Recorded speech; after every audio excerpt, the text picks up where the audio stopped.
today, but with a fascinating twist. Oh, this should be good. It is.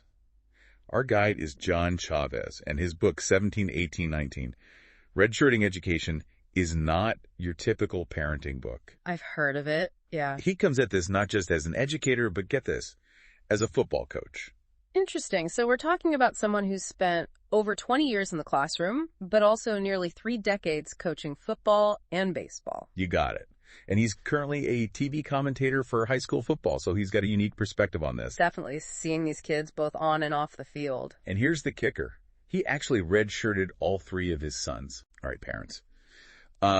Let's talk high school. High school. I know it seems like forever away, right? When you're like knee deep in Legos and, bedtime stories. Right. But what if I told you that, like, what makes kids successful in high school starts now? Yeah. Like, way earlier than you think. Absolutely. So that's what we're going to be diving into today. We've got a ton of research about the challenges that teenagers are facing these days. And it's not just academics. We're talking social dynamics. We're talking the world of technology and even like body image. Like, it could be really intense. And the thing is, like, we all know high school can be rough, right? Yeah. But what's fascinating to me is that the skills to like overcome those challenges, they're developed like incrementally starting when they're little. Oh, really? Yeah. Like, it's like building a skyscraper. You can't just like throw up the top floors. You have to like build a strong foundation. Okay. So like, are we saying that teaching a 5-year-old to like put their toys away is actually high school prep? In a way, yes. Yeah. Because that simple act is like laying the groundwork for them to learn time management and organization skills. Okay. Right? Think about it when they're little and you're like establishing those routines and like teaching them to take responsibility for their stuff. You're giving them that structure and like the self-discipline that they'll need. So it's not just about like nagging them to clean their room. It's like we're giving them a life skill. Exactly. Okay. I like that. That's a game changer. And then what about academics? I mean, there's a pretty big leap from like finger painting to Shakespeare, right? Absolutely. But the foundation for academics is not just about, memorizing facts and figures. Yeah. It's about fostering a love of learning. Okay. Like a genuine curiosity about the world. Okay, but how do you do that? And that's something you can cultivate right from the beginning. Okay. I'm all about making learning fun. But how do you do that in a way that like actually translates to like being successful in high school? Okay, well, instead of like drilling them on, multiplication tables or whatever.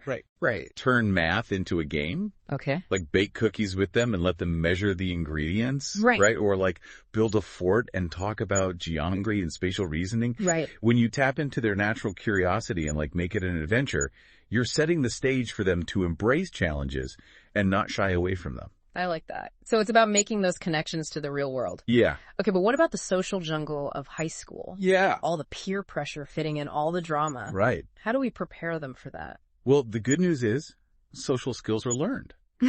They're not innate. Okay. And just like those other foundational skills, they're best built gradually. Okay, so what can we do now to like help them navigate that? Sure. That whole social maze later? Because sometimes, honestly, the playground politics feel as intense as like a boardroom meeting. Yeah, totally. It starts with simple things like encouraging them to share, take turns, and use their words to express their feelings. Those early interactions are building blocks for empathy and communication, which are like crucial for navigating any social environment, whether it's the playground or the, high school cafeteria. Yeah, so it's about like giving them the tools to build those relationships and to handle those conflicts that come up. Exactly. Okay. Role-playing different social situations can be really helpful. Oh, like how? Yeah, like what do you say if someone's being mean? Or how do you stand up for yourself or a friend? Right. These might seem advanced for like a kindergartner. Yeah. But even practicing them in a playful way, it plants those seeds of confidence and assertiveness. Right. Okay, so we've covered time management, we've got academics and social skills, but what about technology? I mean, our kids, they were like practically born with a smartphone in their hand. Right. How do we even begin to prepare them for like the digital world of high school and honestly beyond? Yeah, technology, it's both a powerful tool and a potential minefield. Yeah. Especially for teenagers. And the key here is starting early with digital literacy. Digital literacy. Yeah. So it's not just about like setting screen time limits. It's about so much more than that. It's about teaching them to be critical thinkers, responsible users, and like savvy navigators of the online world. Okay, that sounds great in theory. But how do we do that with like a 7-year-old who thinks YouTube is life? Well, first remember that you are their role model. Oh, right. If you're constantly glued to your phone, they'll probably follow suit. Touché. So start by modeling healthy tech habits yourself. Okay. And then like make tech a shared experience. Co-view content with them, talk about what they're seeing online, Right. and encourage them to ask questions. So it's about engaging with them Yeah. in the digital world, Yeah, not just trying to like shut it out. exactly. And as they get older, have those open and honest conversations about online safety, cyberbullying, and the potential pitfalls of social media. Right. The more you equip them with knowledge and critical thinking skills, the better prepared they'll be to navigate that digital landscape responsibly. I like that. So we've covered a lot of ground here: time management, academics, social skills, even that digital beast. But I feel like there's one more piece of the puzzle, like teaching them to like speak up for themselves. You're right. We've touched on it indirectly, but it's worth highlighting explicitly. Yeah. Self-advocacy is an essential skill for high school. Yes. And honestly, for life in general. Totally. Okay, so like what exactly does that look like in high school? And like more importantly, how do we start doing that now with our little ones? Yeah. Okay, so imagine this. Your child is struggling in a particular subject or like feeling overwhelmed by their workload. Yeah. A self-assured student might approach their teacher, explain their challenges, and ask for help or clarification. Right. A less confident student might suffer in silence because they fear judgment or they feel like they're the only one who's struggling. Totally. Mm-hmm. So how do we bridge that gap? Like how do we raise kids who are not afraid to speak up and like advocate for themselves? It starts by giving them a voice from a young age. Encourage them to express their opinions, even if they differ from yours. Let them make choices whenever possible, even like simple ones, like choosing their outfit or their snack. Right. Right? Right. So it's about like empowering them to make decisions even at a young age. Exactly. Right. And when they encounter challenges, guide them through the process of problem solving. Help them identify the issue, brainstorm possible solutions, and like practice communicating their needs clearly and respectfully. So it's about giving them the tools to like navigate those tricky situations and advocate for themselves rather than us like swooping in and rescuing them every time. Exactly. By fostering those self-advocacy muscles early on, you're equipping them with a sense of agency and confidence that will serve them well, not just in high school, but throughout their lives. This is all making so much sense. It's like we're building a toolkit for success, Yeah. one skill at a time. But I'm curious, are there any specific examples of how we can weave this into everyday life? Because I mean, my kid is more concerned with like who gets the blue cup than like negotiating with their teacher. Right. Well, think about those everyday interactions as opportunities for practice. Oh. Let your child order their own food at a restaurant. Oh. Explain their thinking when they're solving a problem. Or even voice their opinion about a family decision. Right. These might seem like small moments, but they're building blocks for assertive communication and independent thinking. Right. You know? I never thought of it that way. Yeah. So it's about seizing those little moments Yeah. to empower them to find their voice and use it. Exactly. And by doing so, you're not just prepping them for high school, you're setting them up for a lifetime of confidently navigating the world around them. This is mind-blowing stuff. And I'm sure our listeners are eager to hear more about how to put these strategies into action. But first, we need to take a quick break. Don't go anywhere. We'll be right back with even more practical tips and insights to help you lay the foundation for your child's high school success and beyond. Sounds good. And we are back. You know, as we've been unpacking all these like high school prep strategies, it's amazing to see how much of it really comes down to like fostering these core skills. Yeah. Time management, communication, resilience. Like starting when they're really young. Yeah. It's not about cramming information or drilling them with flashcards or anything like that. It's about creating a foundation for them to thrive as they get older. And I think what's really resonating with me is this idea of like weaving these lessons into everyday life. Right. It's not about like adding more to our already overflowing plates. Yeah. It's about being more intentional with the moments we already have. Absolutely. Yeah. And speaking of intentionality, let's talk about another crucial piece of the puzzle.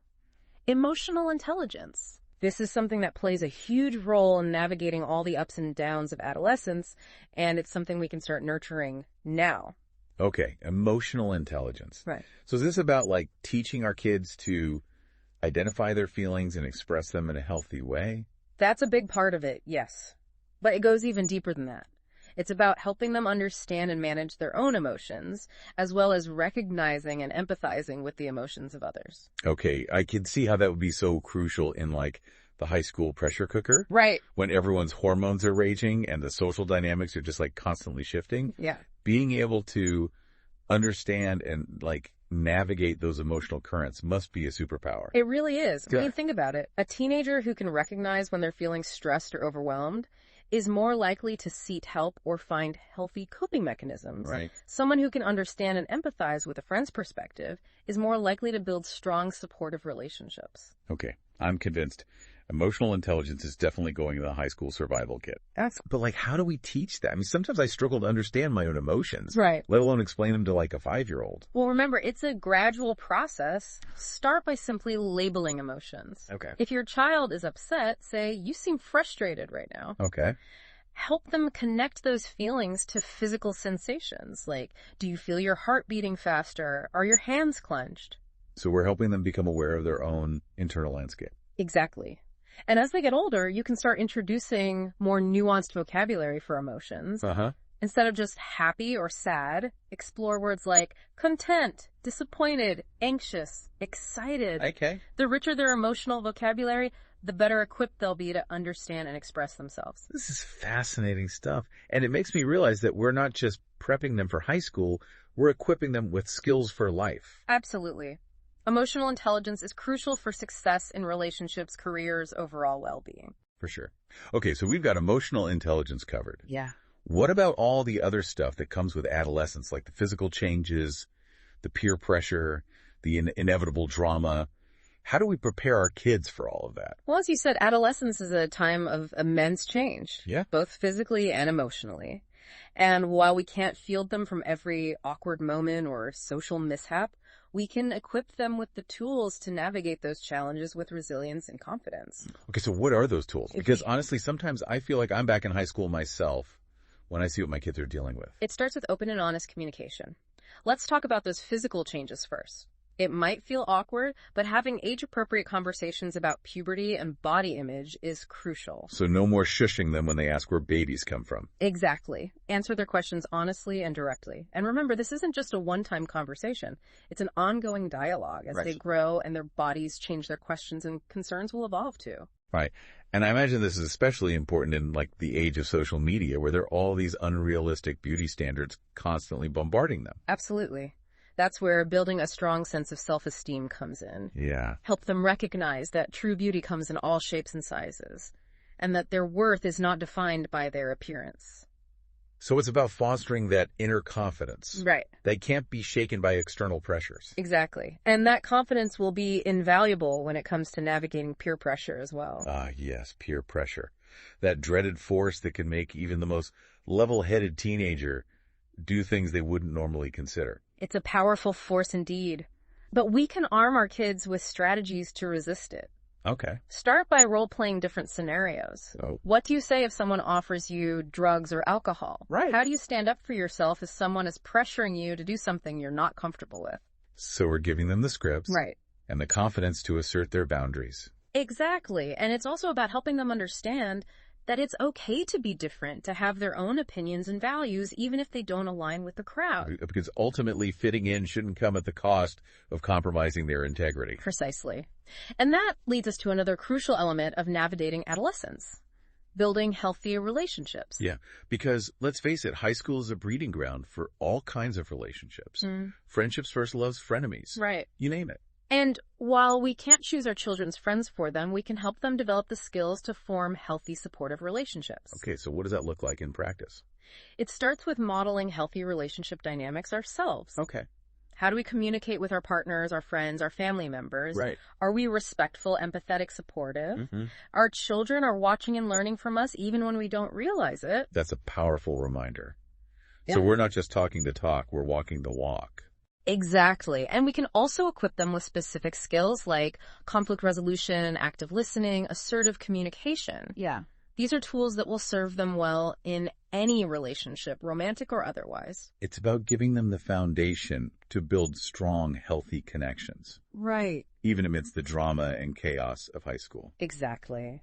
And speaking of drama and chaos, let's not forget about the importance of fostering resilience. Yeah. Because, let's face it, adolescence is full of ups and downs. For sure. There will be heartbreaks, disappointments, setbacks. And it's in those moments when they're feeling defeated or discouraged that resilience becomes like their superpower. Absolutely.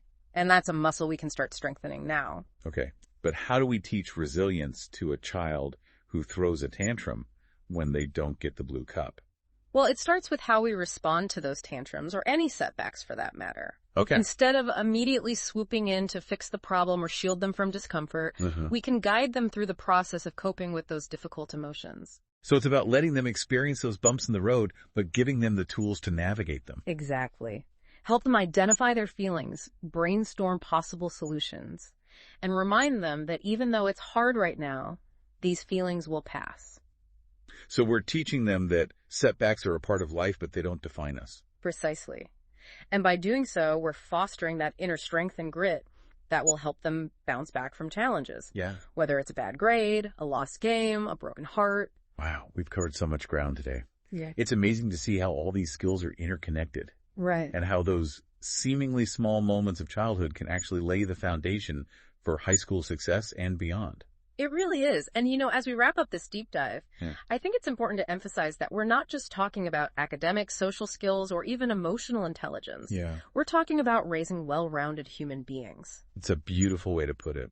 But before we get all misty-eyed, I'm curious to hear your thoughts on how parents can support their kids' individual interests and passions. Because high school is also a time for exploration and discovery, right? Absolutely. And that's where extracurricular activities, hobbies, and passions come in. Okay, so we're talking about sports, music, theater clubs. Yeah. All those things that make high school feel like more than just a place to study. Exactly. And these activities can be incredibly enriching. Yeah. Offering opportunities to develop new skills, build confidence, find their tribe. But it's important to approach them with a sense of balance. Balance. So we're not signing them up for every club and sport under the sun. Not necessarily. While it's great to encourage exploration, it's equally important to avoid overscheduling and burnout. Because even though these activities can be awesome, right, they shouldn't come at the expense of their well-being or academic success. Exactly. So help them prioritize, encourage them to try different things, but also to recognize their limits. Okay. It's okay to say no sometimes, and it's better to focus on a few activities they truly enjoy rather than spreading themselves too thin. It's about finding that sweet spot between passion and practicality. Precisely. And remember, these activities are not just about trophies or accolades. They're about fostering a love of learning, building resilience, and developing a sense of purpose and belonging. That's a powerful message. Yeah. And it makes me realize that we're not just prepping them for high school, we're preparing them for a life. Yes. Filled with passion, purpose, and meaningful connections. Beautifully said. And as we wrap up this part of our conversation, I think it's important to acknowledge that even with the best preparation, high school can still be a roller coaster ride. Oh, yeah. There will be challenges, setbacks, and moments of self-doubt. For sure. And I think it's important for us as parents to remember that. Yeah. To offer our kids grace and understanding, even when they make mistakes or face disappointment. Absolutely. And to remind them that we're here to support them, to cheer them on, and to help them navigate the ups and downs of adolescence. This has been an incredible conversation, and I'm sure our listeners are feeling empowered and inspired to start putting these strategies into action. Before we dive into the final part of our deep dive, we need to take a quick break. Don't go anywhere. We'll be right back with even more practical tips and insights to help you equip your child for high school success and beyond. All right, we are back and ready to wrap up this epic deep dive into prepping our little ones for high school.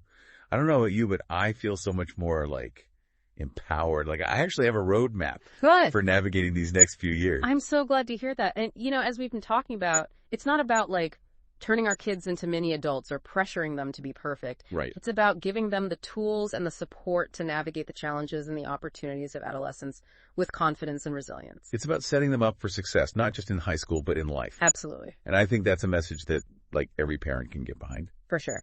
So as we wrap up, I want to leave our listeners with a few key takeaways. Okay, give us those golden nuggets of wisdom. Okay, first and foremost, remember that this is a marathon, not a sprint. Okay. There's no magic formula or one-size-fits-all approach. It's about making those like small, consistent efforts over time Right. to build those foundational skills and foster those positive habits. So no need to panic if our 5-year-old still can't tie their shoes or Yeah. recite the periodic table. Exactly. We're playing the long game here. We are. Second, remember that you are your child's greatest role model. Oh, The way you handle stress setbacks and even your own emotions, right. it's teaching them valuable lessons whether you realize it or not. That's a powerful reminder to practice what we preach. So self-care isn't just for us, it's for our kids too. Absolutely. When you prioritize your own well-being, you're showing them that it's okay to take care of themselves, to set boundaries, and to seek support when they need it. Okay, that's 2 down. What's Yeah. the third key takeaway? Okay, third, remember that every child is different. Yeah. What works for one might not work for another. So pay attention to your child's individual strengths, challenges, and interests. So it's about embracing their uniqueness Right? and tailoring our approach to fit their needs. Exactly. And finally, remember that this is a journey you're taking together. There will be bumps along the way, there will be moments of frustration, but there will also be moments of joy, pride, and connection. It's about embracing the adventure, even with all its twists and turns. Exactly. And remember, you don't have to do this alone. Yeah. There are so many resources available to support you, books, articles, websites, podcasts like this one, even other parents who are going through the same thing. Right. Reach out, connect, and know that you've got this. That is such a reassuring message. And I think it's the perfect note to end on. So to all the parents out there listening, remember that you're not just prepping your child for high school. You're equipping them for a lifetime of success, happiness, and fulfillment. And that's the greatest gift you can give. Couldn't have said it better myself. And that's a wrap for this deep dive. Until next time, keep learning, keep growing, and keep those conversations going. Welcome back, everybody, to another deep dive. We are going to be exploring something today that I think you'll find really interesting. Yeah. It's the factors that influence whether a student graduates high school. Oh, wow. And you know what? Yeah. It might sound a little crazy, but one of the things that really jumped out at us was how important those early years are. Right. Like, we're talking elementary school, Yeah. specifically 3rd grade, Okay. and specifically their math skills. Oh, that's interesting. I know, right? Yeah. It sounds kind of wild. Yeah. Like, what does that have to do with anything? Right. We've got some research articles Okay. and data. All right. So we're going to dive into all of this together and see what we can learn. Sounds good. So let's, It is fascinating yeah, how interconnected all this is. You Yeah. know, we're not just talking about grades. right. It's a whole web of influences. Okay, so let's dive into that web then. Okay. I guess the most obvious thing would be academic performance, right? Yeah. Students who are struggling in school Yeah. are probably more likely to drop out. Absolutely. We actually have data to back that up. So the National Center for Education Statistics. Oh, yeah, the NCES. Yeah, the NCS. Right. They found that students who aren't performing at grade level, Okay. particularly in math and reading, by 3rd grade, are much more likely to disengage from school and eventually drop out. So early intervention is crucial then. Very, Yeah. very much so. But it makes you wonder though, like, Yeah. if a child is already facing a lot of challenges at home, you know, things like poverty, Right. how much harder is it for them to stay on track? That's a really good point. Yeah. And that's where we see those socioeconomic factors coming into play. Okay. The Annie E. Casey Foundation Okay. found that students living in poverty Right. are more than 6 times more likely to drop out of high school compared to their peers from higher income families. Wow. Poverty just adds a whole other layer of challenges, making it that much harder Right. to focus on school. It's almost like starting a race several steps behind. Mm. Yeah. And then you add in factors like parental education levels. Yeah, If a student's parents didn't graduate, right. are they statistically more likely to drop out too? Unfortunately, yes. Wow. And this creates this cycle Yeah. that can be really tough to break. Okay. Yeah. So we've got these kind of individual and family Yeah. dynamics at play. Mm-hmm. But what about the school environment itself? Yeah. Does that have an impact Oh, for sure. on graduation rates? You bet it does. Okay. Think about a school where bullying is a constant problem, where students don't feel safe, or where there just aren't enough counselors to provide support. Right. The NCS data shows that these negative environments can really push students away from school. Yeah, it makes you realize that schools need to be more than just places to learn. Right. They should be safe havens. Yeah. Where every student feels seen and valued. Absolutely. Right. Every student deserves that. A learning environment where they feel safe and supported. Supported and like they belong. Yes. And then, of course, you have personal and social factors that can come into play. Right. Things like teen pregnancy or mental health issues or even becoming a parent at a young age. Right. All of these things can make staying in school incredibly challenging. Wow. Yeah, you're right. Yeah. These are really difficult situations that many students are facing. Absolutely. And I think it's crucial to approach these issues with empathy and understanding. Sure. We need to remember that behind these statistics are real individuals navigating incredibly complex lives. Right. Yeah. Okay, so we've talked about individual challenges, Yeah. family situations, and the school environment. Right. But remember, at the very beginning, Yeah. we mentioned something kind of fascinating Yeah. about early math skills. You ready to unpack that a little? Yes, I am. All right. So remember that Annie E. Casey Foundation study we discussed? I do. One of their most striking findings, that students who aren't proficient in math by third grade are 4 times more likely to drop out of high school. Wow. Isn't that crazy? That is huge. Yeah. And it's not just that study. Right. Chapin Hall at the University of Chicago Okay. has also done research showing a strong link between early academic performance, including math, Okay. and long-term educational outcomes.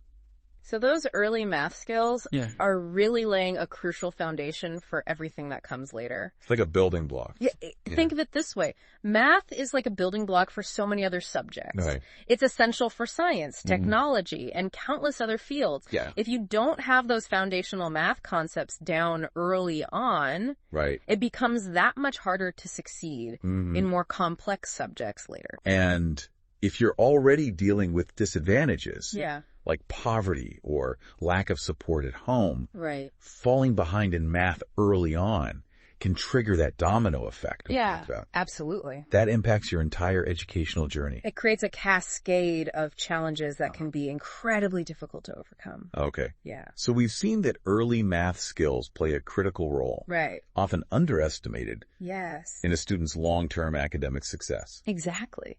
But why, though? That's a good question. What is it about math Right. that has such a profound impact? I think that's where things get really interesting. Okay. Math isn't just about numbers. Right. It's about developing these crucial cognitive skills. Okay. Like problem solving, logical thinking, and abstract reasoning. Okay. These skills are transferable to so many areas of life, Right. which makes them essential for success beyond just the classroom. So it's almost like math provides a framework Yep. for learning and understanding the world around us. Exactly. Well, And when students develop these skills early on, it sets them up for success in a wide range of subjects and prepares them to tackle complex challenges throughout their lives. Okay, so we're starting to see how all these pieces fit together, Yeah. right? Academic struggles, Right. Yeah. poverty, Yeah. the school environment, and even these surprising early math skills, Yes. they all intertwine They do. to impact a student's journey toward high school graduation. Absolutely. Okay, but we're not just exploring this issue for the sake of it. Right. The big question is, why is graduating high school so important in the first place? That's the key question. Yeah, what are the real-world implications? Well, you probably won't be surprised to hear that there's a significant earnings gap between high school graduates and those who don't graduate.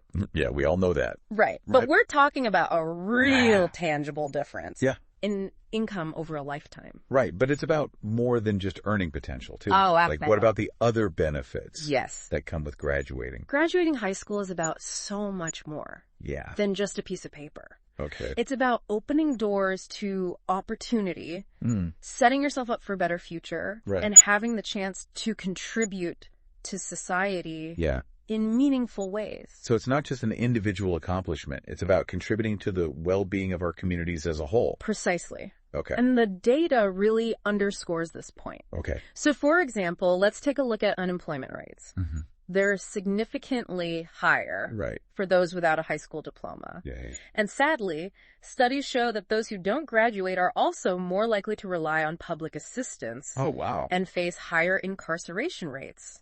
It paints a pretty stark picture of how much graduating can impact a person's life trajectory. Wow, those are some powerful statistics. Yes. Yeah, and we can't forget about the impact on overall well-being. Right. Research has shown that individuals who don't graduate high school have a shorter life expectancy. Wow. And are more likely to experience chronic health problems. It's amazing how intertwined education is. Yeah. With so many aspects of a person's life. It really is. Like, it's not just about academics. Right. It's about opening doors to a healthier and more fulfilling life. Exactly. It's about empowering individuals Yeah. to reach their full potential and contribute to society in meaningful ways. Okay, so we've established that graduating high school is crucial. Yes. For individual well-being and societal progress. But now we need to shift our focus to solutions. Right. What can we do to support struggling students? Yeah. That's the key question. And help them achieve this milestone. We've laid out the challenges, Right. and now we need to explore potential solutions. We'll need to look at this from different angles. Okay. What can be done at home, in schools, and within our communities as a whole. So it's a multifaceted approach. Yes. We need to address these issues from every direction. Right. Let's start by revisiting the importance of early intervention. Okay. Particularly for those struggling with those foundational math skills we talked about earlier. Right. What kind of programs or initiatives can make a real difference in those crucial early years? That's where we'll pick up next time. Great. Yeah. I'm already eager to dive into those solutions and see what we can learn. Yeah. Thanks for joining us on this deep dive so far, and we'll be back soon to explore the path forward. Sounds good. Welcome back to the deep dive. Yeah. Last time we were talking about some of the connections between, academic performance, socioeconomic factors, and a student's chance of graduating high school. Yeah, it was pretty eye-opening. Yeah, we uncovered some really interesting stuff. Yeah. We did, and we stumbled upon a very surprising correlation. Yeah. The power of early math skills. Yes. Specifically by third grade. Right. And we left off wondering what can be done to actually help struggling students that's the question. reach that milestone of graduation. What can we do? Where do we even begin? Well, I think, as we discussed earlier, early intervention programs can be incredibly effective. Right. Things like high-quality preschool, Okay. for instance, can really lay a solid foundation for a child's educational journey. What about targeted interventions? Yes. Like tutoring programs or summer learning opportunities? Absolutely. Can those help students who are already falling behind? Those can be game changers. Okay. Especially for students who need that extra support in crucial subjects like math and reading. Okay. These programs can not only help them catch up, but also build confidence and a sense of accomplishment. So we're talking about providing academic support. Yes. Early on. To prevent those domino effects, Yes. those cascades of challenges that make graduating harder. But remember, it's not just about academics. Right. We also need to consider those socioeconomic factors that can create such significant barriers for students.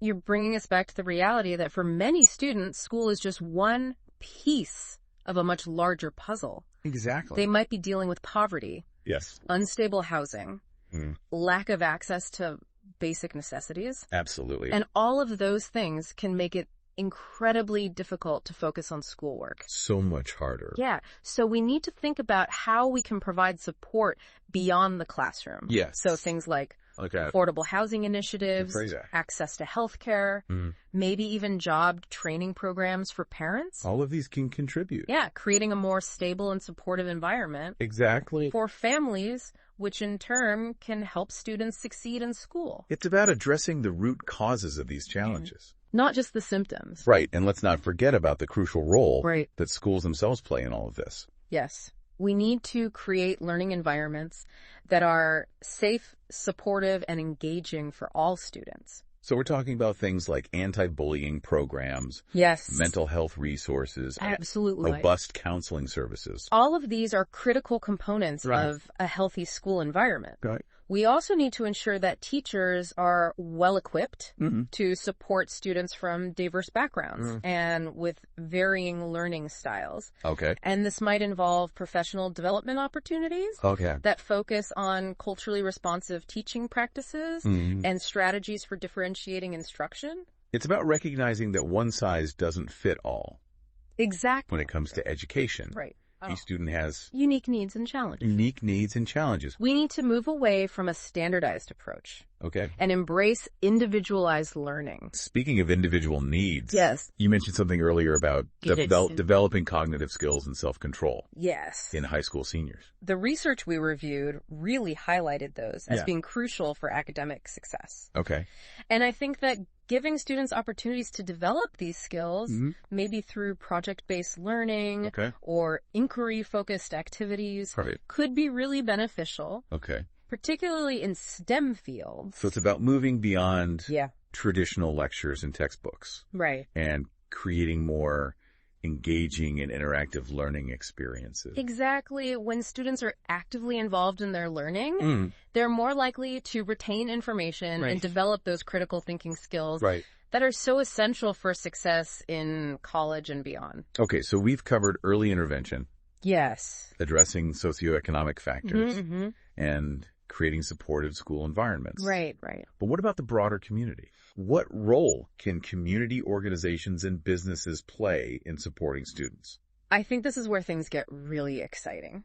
Right. We can create a web of support Okay. that extends far beyond the classroom. Community organizations can provide essential services Right. like after-school programs, mentoring initiatives, and volunteer opportunities. Okay. These programs can help students develop social skills, Okay. build relationships with positive role models, and explore their interests. It's about giving students that extra support system. Yes. Especially those who might not have strong support at home. It takes a village, as they say. Right. And businesses can play a vital role as well Okay, how so? by offering internships, Okay. apprenticeships, and job shadowing opportunities. Okay.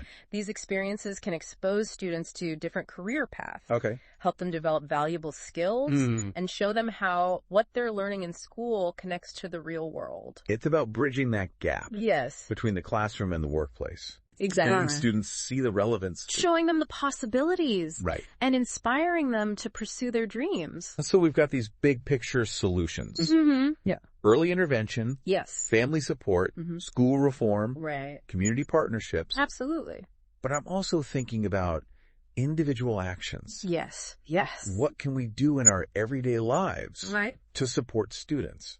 I think that you don't have to be a policymaker Right. or a CEO to make a difference. Okay. Even small acts of kindness can have a ripple effect. Like what specifically? Well, you could volunteer at a local school. Okay. You could mentor a young person. Mm-hmm. You could donate to a program that supports students. Wow. You could even just offer a listening ear to a Right. student who's struggling. Yeah. Sometimes just knowing someone cares Yeah. can make all the difference. It's a good reminder that we all have a role to play Absolutely. in creating a more supportive Yeah. and equitable educational landscape. It's about fostering a sense of shared responsibility Okay. and understanding that the success of our children is interconnected Yeah. with the well-being of our communities as a whole. This has been a really insightful conversation. It has. We've covered so much ground, We have. from understanding the challenges students face Yes. to exploring practical solutions. It feels like we've gained a much deeper understanding of this complex issue. We've certainly delved into the intricacies of high school graduation rates and the many factors at play. Yeah, but there's one crucial element that we haven't touched on yet. What's that? The power of personal stories. Oh, you're right. Hearing from students Yes. who have overcome these challenges and achieved success Right. can be so inspiring. Exactly. Their stories can provide valuable insights Yeah. and illuminate the human impact of the issues we've been discussing. Okay. So for our final segment, we're going to introduce you to a remarkable individual who defied the odds Yeah. and achieved his high school diploma despite facing incredible obstacles. I'm so eager to hear this. Yes. Stay tuned. Welcome back to the deep dive. Yes, welcome back. We've spent this episode talking about the things that influence high school graduation rates. We have. And we've learned some pretty amazing things from, the power of early math skills to the crucial role of community support. Absolutely. But we also talked about moving beyond the statistics. Yes. And really understanding the human impact. All right. Of these issues. Exactly. And that's why we wanted to share a personal story today. I'm ready for this. That really embodies resilience and determination. It's one thing to talk about all the challenges and the solutions. Yeah. But to hear from somebody who has lived through it really adds a whole other dimension to our understanding. So we were fortunate enough to connect with a young man named Michael. Who faced incredible obstacles. Okay, so tell me about Michael. On his path to graduation, Michael grew up in a low-income neighborhood where educational opportunities were very limited. He faced a lack of resources at home and attended an underfunded school that struggled to provide adequate support for its students. So right from the start, he was facing an uphill battle. Yeah, he was. Those socioeconomic factors that we talked about were at play in his life. From the very beginning. Yeah, and like we discussed, those early years are so crucial. They are.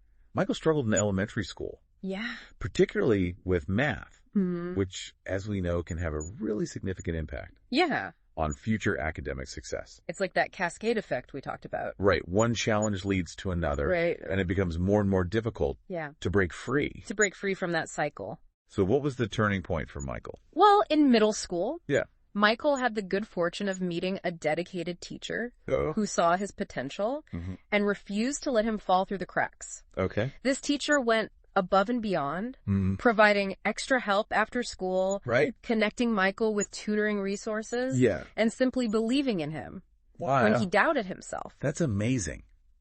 It is. It's like a perfect example of how individual actions can make such a profound difference. Absolutely. One person's dedication and belief can change the trajectory. Can literally change a young person's life. Of someone's life. Yeah, and for Michael, that teacher's support was the catalyst he needed. Wow. With this newfound confidence and academic support. Okay. Michael began to excel in his classes.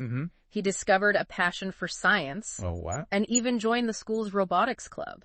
So it sounds like he found a place where he felt valued and supported. A place where he could explore his interests and thrive. Yeah, that sense of belonging and purpose made all the difference. Wow. Michael went on to graduate high school with honors. Wow, good for him. And is now pursuing a degree in engineering. That's an awesome story. It really is. It's a powerful reminder that no matter the obstacle, success is possible. Absolutely. With the right support. And a belief in oneself. And a belief in yourself. Michael's story really highlights the importance of those solutions we discussed. Early intervention. Strong mentorship. A supportive school environment. All of these things can really transform lives. Michael's story is so inspiring. It is. And it really brings this whole conversation full circle for me. It does. It's easy to get bogged down in the statistics and the complexities of the issue. But hearing about real people who've overcome these challenges gives me so much hope. Me too. It reminds us that change is possible. Yeah. And that even small actions can have a ripple effect. So as we wrap up this deep dive, what's the one message? I want our listeners to remember that education is a journey. Not a destination. There will be obstacles along the way. But with perseverance, support, and a belief in their own potential, every student can achieve their dreams. Beautifully said. Thank you. And listeners, remember, we all have a role to play. You do. In supporting students and creating a more equitable educational landscape. Absolutely. Whether it's, volunteering at a local school, mentoring a young person, or simply advocating for policies that promote educational opportunity. Every action counts. Every action counts. Thank you for joining us on this incredibly insightful deep dive. Yes, thank you. We hope you gained a new perspective on the complexities of high school graduation rates and the importance of supporting students on their journey to success. Absolutely. Until next time. Stay curious. Stay curious.